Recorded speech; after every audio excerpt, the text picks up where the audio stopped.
Assalamualaikum warahmatullahi wabarakatuh. Kami dari kelompok 12 yang beranggotakan Nahdlatul Sakinah, Sabila Azhar Asyari, dan Kanza Putri Azhara akan mempresentasikan sebuah video dengan materi sistem pemerintahan.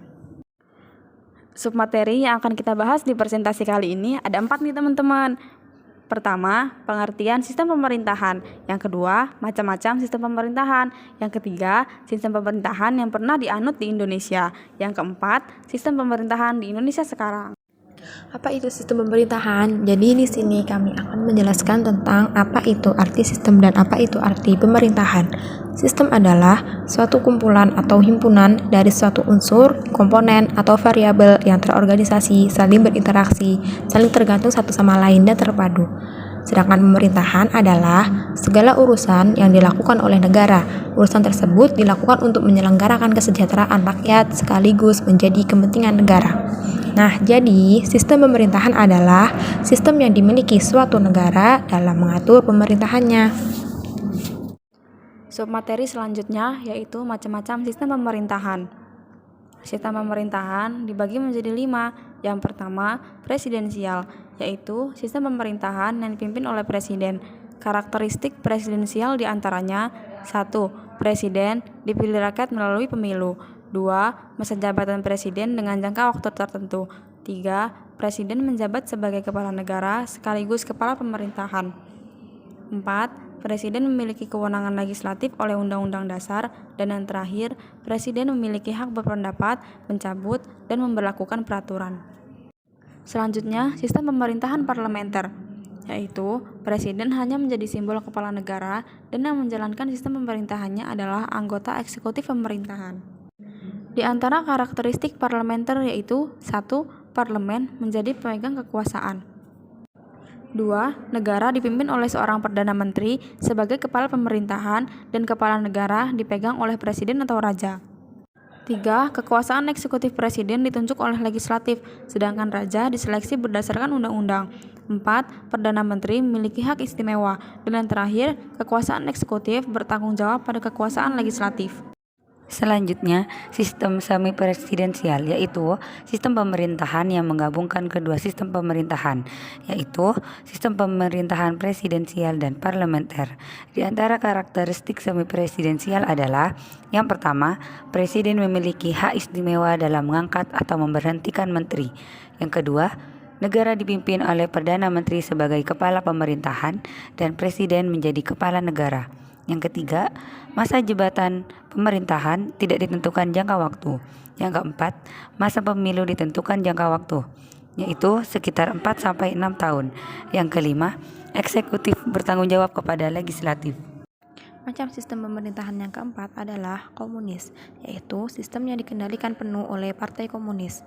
Berikut karakteristik komunis. Yang pertama, sistem pemerintahan didominasi oleh satu partai, yaitu Partai Komunis. Yang kedua, paham komunis dianggap paham negara. Yang ketiga, sistem ekonomi menggunakan sistem komunisme dengan perencanaan terpusat. Yang keempat, sifatnya otoriter dan tidak memiliki kebebasan berpendapat. Dan yang terakhir, seluruh alat produksi dikuasai oleh negara dan swasta tidak memiliki peran. Macam sistem pemerintahan yang terakhir adalah liberal, yaitu sistem politik yang menganut kebebasan individu. Karakteristik liberal, yang pertama, mengutamakan kepentingan individu. Yang kedua, agama menjadi urusan masing-masing. Dan yang ketiga, mengutamakan hak asasi manusia yang berkaitan dengan kebebasan individu.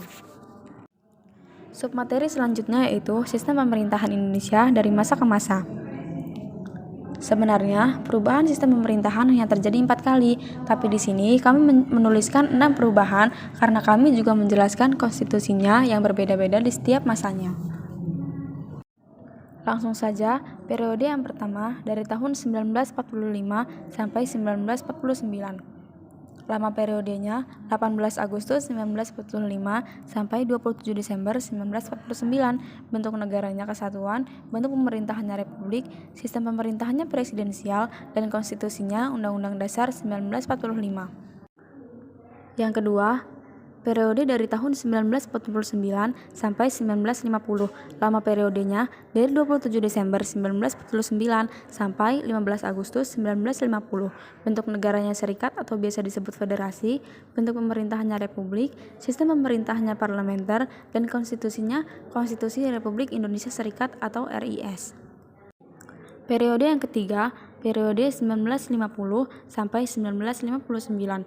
Lama periodenya dari 15 Agustus 1950 sampai 5 Juli 1959. Bentuk negaranya kesatuan, bentuk pemerintahannya republik, sistem pemerintahannya parlementer, dan konstitusinya Undang-Undang Dasar Serikat 1950. Periode keempat, periode dari tahun 1959 sampai 1966 atau biasa disebut dengan Orde Lama. Lama periodenya dari 5 Juli 1959 sampai 22 Februari 1966. Bentuk negaranya kesatuan, bentuk pemerintahannya republik, sistem pemerintahannya presidensial, konstitusinya Undang-Undang Dasar 1945.